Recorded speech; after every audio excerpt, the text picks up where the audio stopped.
حضرت سہل بن سعد سعدی رضی اللہ تعالی عنہ سے روایت ہے کہ ایک آدمی رسول کریم صلی اللہ علیہ وآلہ وسلم کے پاس سے گزرا تو آپ نے اپنے پاس بیٹھنے والے ایک شخص سے فرمایا، اس آدمی کے متعلق تمہاری کیا رائے ہے؟ اس نے جواب دیا، یہ معزز لوگوں میں سے ہے، اللہ کی قسم یہ اس لائق ہے کہ اگر کسی کو نکاح کا پیغام بھیجے تو اس کا نکاح کر دیا جائے، اور اگر کسی کی سفارش کرے تو قبول کی جائے۔ رسول اللہ صلی اللہ علیہ وآلہ وسلم یہ سن کر خاموش رہے۔ پھر ایک اور آدمی وہاں سے گزرا تو آپ صلی اللہ علیہ وآلہ وسلم نے اس سے اس کے متعلق پوچھا کہ اس کے متعلق تمہاری کیا رائے ہے؟ اس نے جواب دیا، اللہ کے رسول صلی اللہ علیہ وآلہ وسلم یہ صاحب تو مسلمانوں کے غریب طبقے میں سے ہیں،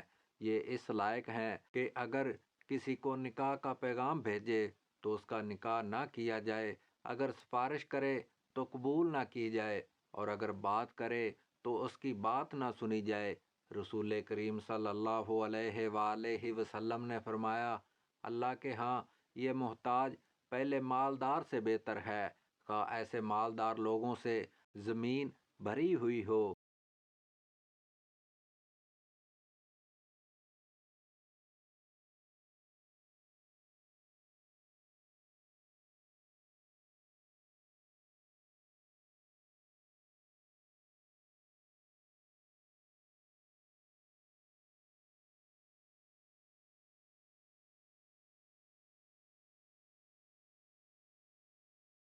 حضرت عمران بن حسین رضی اللہ تعالی عنہ سے روایت ہے، وہ نبی کریم صلی اللہ علیہ وآلہ وسلم سے بیان کرتے ہیں